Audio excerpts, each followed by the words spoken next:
एक छोटंसं गाव होतं, काशीनगर. त्या दिवशी त्या गावाची सर्द हवा काहीतरी वेगळीच होती.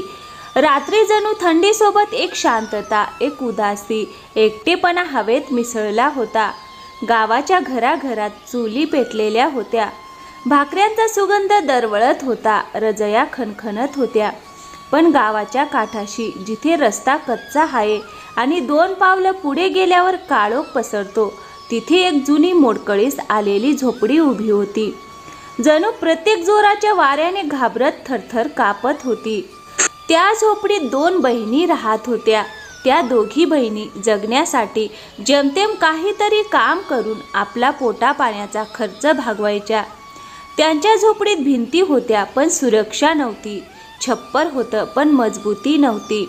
2च पातळ चादरी होत्या आणि तरीही थंडी त्यांच्या अंगावर चाकूसारखी चालून यायची. दीदी बघ ना, माझ्या बोटांना अगदी निळा रंग आला आहे. असं वाटतंय जणू बर्फाचा साप माझ्या हातांना बिलगत बसलाय. दीदी मला खूप भीती वाटते. जर रात्री अजून थंडी वाढली तर काय होईल? आपण ही रात्र पार करू शकू का? लक्ष्मी, असं बोलू नकोस. सगळं ठीक होईल. आई बाबा गेले त्या दिवशी वाटलं होतं की सगळं संपलं, पण आपण दोघी खंबीरपणे उभ्या राहिलो नाही का? तर आजही तसंच खंबीरपणे उभे राहूया. पण दीदी, त्या दिवशी किमान आपल्याकडे सुरक्षित घर होतं, लोक होते आपल्या पाठीशी. पण आता बघ, ही मोडकळीस आलेली झोपडी, आत शिरणारा वारा, बर्फासारखी थंड जमीन आणि आपल्या दोघींमध्ये पुरेसा पडेल असाच एक कंबळ. घर हे भिंतींनी नसतं बनतं लक्ष्मी. घर ते असतं ज्याच्यासोबत बसून तू आपला सगळा दुःख अश्रू वाटू शकतेस. आणि माझ्यासाठी तूच माझं घर आहेस, ही झोपडी नाही. समजलीस का? हो दीदी, पण कधी कधी मी असाही विचार करते की देव आपल्याकडे पाहत असतील तर मग अशा थंडीत आपल्याला एकटं का सोडतात? आपल्यासाठी एखादा चमत्कार का करत नाहीत? कदाचित देवच आपल्याला मजबूत बनवत असतील. कधी कधी ते आपल्याला जगातील कठोर बाजू दाखवतात, जेणेकरून आपण ओळखू शकू की कोण खरंच आपला आहे आणि कोण फक्त जगाचा दिखावा. आपण एकट्या नाही आहोत लक्ष्मी. आपली फक्त परीक्षा घेतली जात आहे. आई वडील गेल्यानंतर त्या दोघी बहिणींचं आयुष्य एकदम बदलून गेलं होतं. संकटेच संकटे येत होती आणि आता ही काटेरी थंडी ही त्यांच्या जगण्याची आणखीन एक कठीण निवड होती. पण गावकऱ्यांनीही कधी त्यांना माणसासारखं मानलं नव्हतं. अरे बघा बघा, परत ह्या मनहूस बहिणी जात आहेत. कपडे फाटलेले, केस विस्कटलेले, डोळ्यात कायम पाणी. गावावरचं एक ओझं आहेत. यांना पाहिलं की अख्खा दिवस खराब जातो. किती अपशकुनी आहेत ना ह्या. यांच्याजवळ जाऊ नका, नाहीतर आपल्यालाही अपयश लागेल. ज्यांच्या आईबापालाही नशिबाने नाही सोडलं, त्या आपल्याला काय देणार? मुखियानी या दोघींना गावात ठेवायलाच नको होतो. गावकऱ्यांच्या शब्दात सत्यापेक्षा जास्त विष होतं. त्या दोघी बहिणी हळूच डोळे पुसायच्या, पण मन काढून घेत पुन्हा आपल्या कामासाठी निघून जायच्या. पण गावात एक माणूस होता, धनराज बनिया, जो शब्दांनी नाही तर मनानेच विषारी होता. एके दिवशी गौरी उधारी परत करण्यासाठी त्याच्या दुकानात गेली. अरे वा, शेवटी आलात. वाटलं होतं तुमच्यासारख्या मुली तर गायबच होतील. चल सांग, काय पाहिजे? धनराजजी, गेल्या महिन्याचं उधार परत करायचं होतं, पण आम्ही अजून पूर्ण रक्कम आणू शकलेलो नाही. थोडा अजून वेळ द्या. आम्ही आमची भांडी कुठे चांगल्या भावात विकता येतील का ते बघत आहोत. अरे, त्या भांड्यांनी किती काय कमवाल आणि तुम्ही दोघी कितीही प्रयत्न करा. आपलं घर चालवण्याचा प्रयत्न तर तुम्ही करतच आहात, पण प्रयत्न योग्य दिशेने असणेही जरुरीचं असतं. जर तुम्हा दोघींना काही हरकत नसेल तर माझ्या घरी येऊ शकता. कामही मिळेल आणि रात्रीची थंडीही सहन करावी लागणार नाही. धनराजजी, काम तर दिवसा होतं, रात्री तुम्ही कसलं काम देणार? काय म्हणायचं आहे तुम्हाला? समजदार मुलगी आहेस तू, सगळं समजतेस. जगात जगायचं असेल तर कधी कधी लोकांशी जुळवून घ्यावं लागतं, नाहीतर लोक पायाखाली तुडवतात. आणि तसंच बघ, गावात तर फार थोडे लोक आहेत जे तुम्हा दोघींना पसंत करतात. माझ्यासारखा तुमचा मोल जाणणारा तरी आहे का? गौरीने पुढे वाद न वाढवता शांत राहणंच पसंत केलं. धनराज काय सुचवत होता हे गौरीला चांगलंच कळलं होतं. तिच्या मनात संताप उसळला, पण ती काही न बोलता तिथून निघून आली. रात्र आणखीन गडद होत गेली. थंडीही अधिकच वाढली. वाऱ्याने झोपडी हलायला लागली. इतक्यात दारावर टकटक झाली. गौरी बाहेर आली तर गावातील राघव उभा होता. राघव भाऊ, तुम्ही इथे इतक्या रात्री कसे? काय करू, तुम्ही दोघींनीच मला यायला भाग पाडलं. गावात सगळेच म्हणत होते की या दोन्ही बहिणी कोणत्याही कामाच्या नाहीत, तरी सुद्धा मी कुणाचं ऐकलं नाही आणि तुमच्याकडून मडकी घ्यायचा निर्णय घेतला. राघवचा आवाज ऐकून लक्ष्मीही बाहेर आली. अरे राघव भाऊ, एवढं रागावता कशाला? आम्ही तुमचंच काम करत होतो. तुमचे मडके मिळतीलच ना, फक्त काही दिवस आणखीन द्या. हो भाऊ, तुम्ही आमच्याकडून मडके घ्यायचं ठरवलं ही आमच्यासाठी मोठी गोष्ट आहे. पण एवढ्या लवकर मडके कशी बनवणार? दिवसात सूर्य सुद्धा फारसा दिसत नाही. या दिवसात मडके बनवली तरी वाळत नाहीत, म्हणून उशीर होत आहे. मी आधीच सांगितलं होतं तुम्हाला, मला एका आठवड्यात मडके पाहिजेत. आता 10 दिवस होत आले. माझ्या वेळेला काही किंमत आहे की नाही?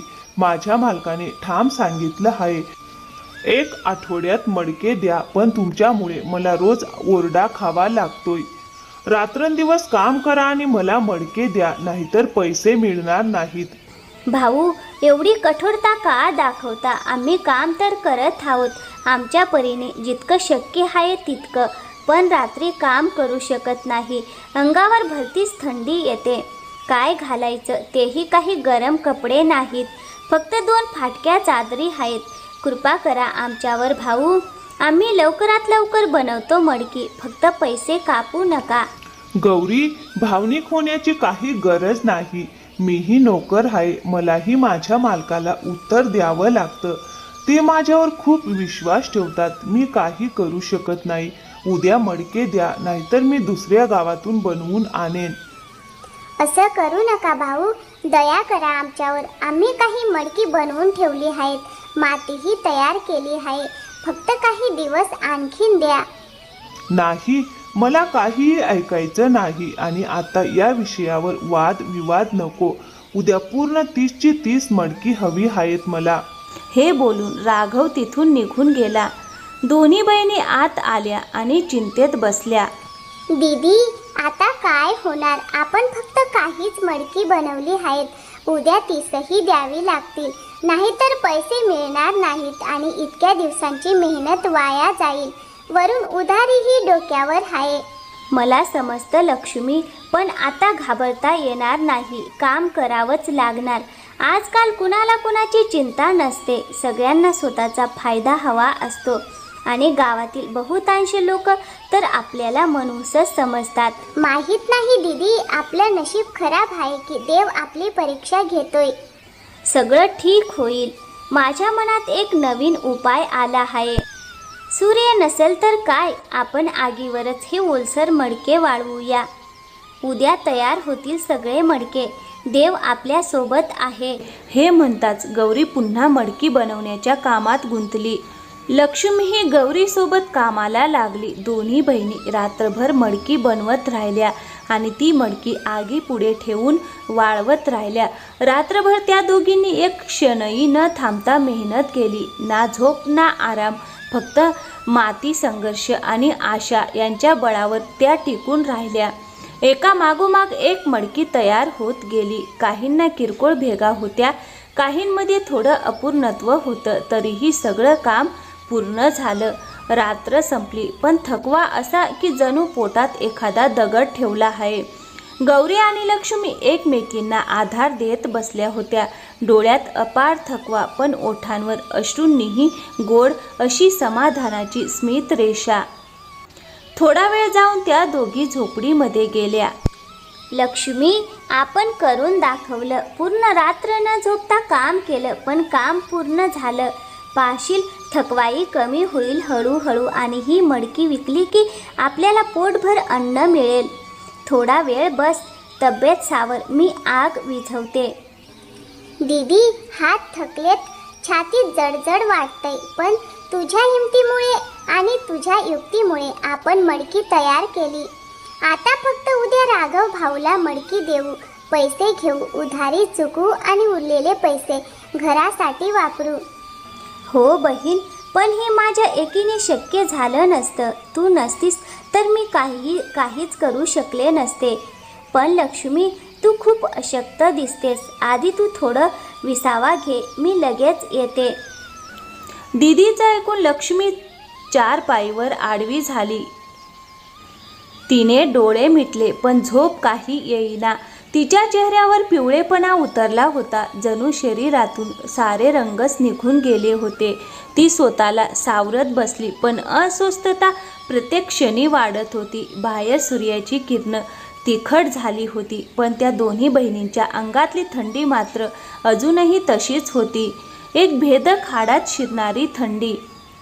गौरीने सगळी मडकी एकत्र ठेवली आणि राघवची वाट पाहू लागली. थोड्या वेळाने राघव आणखीन एका माणसासोबत आला. त्यांनी सगळी मडकी ठेल्यावर ठेवली आणि गौरीला पैसे दिले. गौरी, मी हे आता घेऊन जातोय, पण जर मडकी कमकुवत निघाली तर मला मालकांकडून ओरडा बसेल, म्हणून आधीच सांगतो. काही बिघाड झाला तर पैसे परत द्यावे लागतील. आणि हो, गावात सगळे म्हणतायत की थंडी फार वाढणार आहे. राघव भाऊ, मडकी आम्ही उत्तम मातीचीच बनवली आहेत आणि खूप वेळ नीट आग देऊन वाळवली आहेत. तुम्ही काळजी करू नका. आणि धन्यवाद, तुम्ही आमच्याकडून मडकी घेतलीत, आमच्यावर विश्वास ठेवला. आम्ही आता आणखी थंडी वाढण्याआधी बरीच मडकी तयार करून ठेवेन. आणखी लागली तर नक्की सांगा भाऊ. गौरीचं बोलणं ऐकून राघव ठेला घेऊन निघून गेला आणि गौरी झोपडीत आली तर लक्ष्मीची श्वासोवासाची चालच बिघडत चालली होती. लक्ष्मी, तुझी तब्येत तर आणखीनच बिघडते. काल रात्रीच्या थंडीमुळे तुला जोरदार सर्दी झाली आहे. रात्रभर आपण उघड्या आकाशाखाली होतो, म्हणूनच असं झालं असावं. थांब, मी वैद्यजींकडे जाऊन तुझ्यासाठी औषध घेऊन येते. नको दीदी, मी ठीक आहे, मला औषधाची गरज नाही. औषधावर पैसे खर्च करण्याची काहीही गरज नाही. 1-2 दिवसात मी बरी होईन. गौरीला मनापासून वाटत होतं की औषध आणावं, पण गरिबीच्या परिस्थितीत ती लक्ष्मीची गोष्ट मानून औषध न घेण्याचं ठरवते. पण दिवस सरताच संध्याकाळी लक्ष्मीची थंडी अधिकच वाढली. तिचे ओठ निळे पडले, चेहरा वाकडा तिकडा दिसू लागला. गौरीने त्वरित तिच्या कपाळावर हात ठेवला. तिला खूप ताप आणि हाडं गोठवणारी थंडी दोन्ही एकत्र वाटत होती. दीदीचा स्पर्श जाणवताच लक्ष्मीने डोळे उघडले. दीदी, डोक्यात जणू आग पेटली आहे, पण शरीरात मात्र अधिकच थंडी चढते. खूप थंडी वाटते, दात कटकट कापतायत आणि शरीरभर वेदना होत आहेत. थांब, मी करते सगळं, तू इथेच बस. मी पाणी गरम करते, तुला थोडी मालिश करते आणि मग मी लगेच वैद्यजींना बोलवते. लक्ष्मी, तू माझी बहीण आहेस आणि तुला कुठल्याच परिस्थितीत त्रास होऊ देणार नाही. थांब, मी आताच वैद्यजींकडे जाऊन त्यांना घेऊन येते. तू फक्त थोडा धीर धर आणि वैद्यजी घरी नसले तरी मी कोणाकडूनही मदत मागून औषध घेऊन येईन. कितीही किंमत मोजावी लागली तरी मी मोजेन. असे म्हणत गौरी रात्रीची थंडीची पर्वा न करता वैद्यांना बोलवायला जाते. गौरीचे नशीब चांगले होते की वैद्यजी घरीच होते आणि काही वेळाने गौरी वैद्यजींना घेऊन परत येत असताना गावातील काही उर्मट युवक त्यांच्याशी उद्धट वागू लागले. अहो, बघा तर काय सुरू आहे गावात. लोक आता आपले घर चालवण्यासाठी बापाच्या वयाच्या माणसांशी नातं ठेवू लागलेत. हो रे, बरोबर बोललास. जर आम्हालाही असा मौका मिळाला तर आम्हीही 4 ठेवू. आम्हीही रोजगारवाली मुलं आहोत. आमच्याही वाट्याला कधी येईल कोण जाणे. गौरी आधीच बहिणीच्या काळजीने व्याकुळ होती. हे ऐकताच तिचा संताप उसळला. ती त्यांच्या दिशेने रागाने गेली आणि म्हणाली, अरे हो, रोजगारवाली पुरुषांनो, तुम्हाला लाज वाटत नाही का? कोणाची मजबुरी न समजून त्यांच्यावर खोटे आरोप करताय. माझ्या जागी तुमची बहीण असती आणि तीही अशाच परिस्थितीत असती तर तिलाही असेच म्हणाला असतात का? हेच संस्कार दिलेत का तुमच्या घरात तुमच्या आईवडिलांनी? गौरीचे शब्द ऐकून दोन्ही युवक लज्जेने गप्प झाले. मग गौरी आणि वैद्यजी पुन्हा तिच्या झोपडीकडे निघाले. काही वेळाने वैद्यजी आणि गौरी घरी पोहोचले. तापामुळे लक्ष्मीची प्रकृती खूपच खराब झाली होती. वैद्यजींनी लगेच तिला पाहिले, तिला औषध दिले आणि पुढील काही औषधही देऊन ठेवली होती. बरं गौरी, आता तू काळजी करू नकोस. तुझी बहीण लवकरच बरी होईल. फक्त तिला थंडी लागू देऊ नकोस आणि काही दिवस गरम पाणीच पाच. आपले खूप खूप आभार वैद्यजी. आज आपण नसता तर काय झालं असतं कोण जाणे. तुम्ही मोठे उपकार केलात. सांगा किती पैसे झाले? अगं नाही ग बाई, मला पैसे देऊ नकोस. मला पापात सहभागी करू नकोस. तुम्ही दोघी कसा बसा संसार चालवत आहात. तुम्ही दोघी माझ्या गावच्या मुली, म्हणजे माझ्याही मुलीसारख्याच.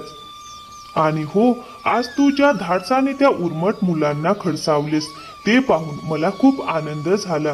तू खूप धीट आहेस. अशीच हिंमत ठेव आणि बहिणीचा सांभाळ कर. वैद्यजी, आपल्यासारख्या माणसांमुळेच या गावात राहायला बरं वाटतं.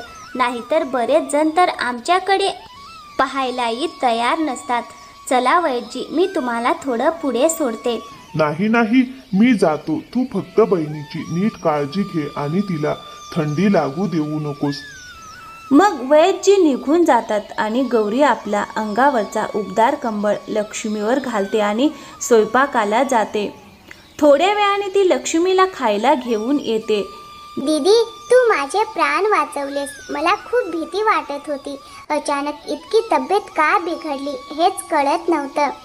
शरीर तर तुटून पडणारच होतं.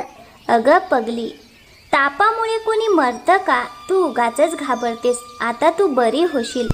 शांत रहा आणि पोटभर खा पी. ठीक आहे दीदी, पण सांग ना, औषधांमध्ये किती पैसे गेले आणि किराणा दुकानाची उधारी फेडायला पैसे उरले का?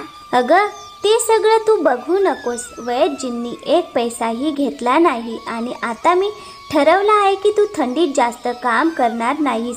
तुला लगेच सर्दी होते आणि तू अशा रीतीने आजारी पडतेस. तू आजारी पडलीस की माझं मन अस्वस्थ होतं. आपल्याकडे उबदार कपडेही नाहीत, एक जाड रजाईही नाही, म्हणून तू चुलीपुढे किंवा उबदार कापडातच राहणार.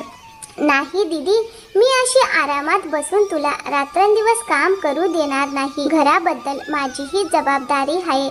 मला सर्दी झाली तरी मी तुझ्यासोबत काम करेन. अच्छा, ठीक आहे. माझ्या बहिणीला कोण हरवणार? पण लक्षात ठेव, तुला थंडी लागू देणार नाही, नाहीतर तुझी तब्येत पुन्हा बिघडेल. मग दुसऱ्या दिवशी सकाळी गौरी चुलीवर खिचडी ढवळत होती, पण तिचं मन बहिणीकडेच होतं. थोड्याच वेळात दारावर टकटक झाली. लक्ष्मी दचकल्यागत झाली. गौरीने पटकन ओढणी सावरत दार उघडले. दारात राघव उभा होता आणि त्याच्या मागे साधे पण दिमागदार कपडे घातलेले एक वयस्कर गृहस्थ उभे होते. त्यांच्या चेहऱ्यावर अनुभवाच्या रेषा होत्या, पण मनात अजूनही माणुसकीची ओल होती. गौरी, मी यांना घेऊन आलो आहे. हे माझे मालक ठाकूर हरिदास चौधरी. तू बनवलेले माठ त्यांना खूप आवडले. राम राम मालिक, आत या ना. ठाकूर आत न जाताही संपूर्ण झोपडीकडे नजर फिरवतात. भिंतींना पडलेल्या भेगा, मातीचा जमिनीचा पायथा, गवताचं छप्पर, पण वातावरणात मेहनतीचा सुगंध. मुली, तुझं काम खूप चांगलं आहे. तू बनवलेली मडकी अगदी मजबूत आहेत. आमच्या दहीच्या व्यवसायामध्ये आम्हाला मजबूत मातीची मडकी हवी होती. तुझ्या हातात जादू आहे मुली. दही मातीच्या भांड्यातच नीट जमतं. खूप शोधलं, पण तुझ्यासारखी हाताची सफाई कुणाचीच मला दिसली नाही. मग थोड्या वेळाने लक्ष्मीही बाहेर येते. तिची तब्येत सुधारत होती, पण थोडी कमजोरी होती. तरीही ती आदराने बहिणीच्या बाजूला उभी राहते. आम्ही तर गरजेपोटी काम करतो मालक. साधन कमी आहेत पण मन आणि मेहनत आहे. तुम्हाला आवडलं हेच आमच्यासाठी मोठं आहे. मुली, हीच तर खरी पुंजी असते. कौशल्य आणि मन, बाकीचे सगळे शिकून मिळते. तुम्ही दोघी मेहनती, कर्तबगार आणि संस्कारी आहात, म्हणूनच मी आज इथे आलो आहे. मालक, मला काही समजलं नाही. तुम्ही काय म्हणत आहात? मी सरळच बोलतो मुली. जर तुम्ही तयार असाल तर आजपासून आम्ही दर महिन्याला तुमच्याकडून 300 मडकी घेऊ. किंमत आम्ही देऊ आणि दर मात्र तुम्ही ठरवाल. 300 मडकी? मालक, आम्ही दोघीच आहोत पण आम्ही प्रयत्न करू. फक्त तुम्ही वचन द्या की आमच्या कामाची योग्य किंमत द्याल आणि आमच्या मेहनतीचा आदर कराल. मग आम्ही प्रामाणिकपणाने काम करू. ठाकूरांच्या चेहऱ्यावर कोमल हसू उमटले. हो हो मुलींनो, आधी मान मग पैसे. आम्ही तुम्हाला कुटुंबासारखं सांभाळू. तुमच्यावर कधीही पैशांची तंगी येऊ देणार नाही. मेहनती लोकांना देवही साथ देतो.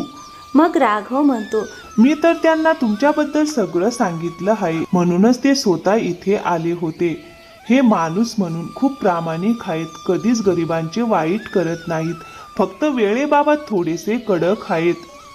धन्यवाद राघव भाऊ, तुम्ही आमच्यावर मोठे उपकार केले. जिथे गावातले बरेच लोक आम्हाला तिरस्काराने बोलतात, अपशकुनी म्हणतात, तिथे तुम्ही आमच्यासाठी उभे राहिलात. तुमचं आभार कसं मानू कळतच नाही. अगं लक्ष्मी, तुम्ही दोघीही माझ्या बहिणीसारख्या आहात. त्या दिवशी कामाची चिंता होती म्हणून थोडं कठोर बोललो, त्याबद्दल माफी मागतो. आणि हो, आभार माझे नका मानू, ठाकूर साहेबांचे माना. दोन्ही बहिणींनी ठाकूरांना हात जोडून धन्यवाद दिला. ठाकूर स्मित हास्य करत परत गेले.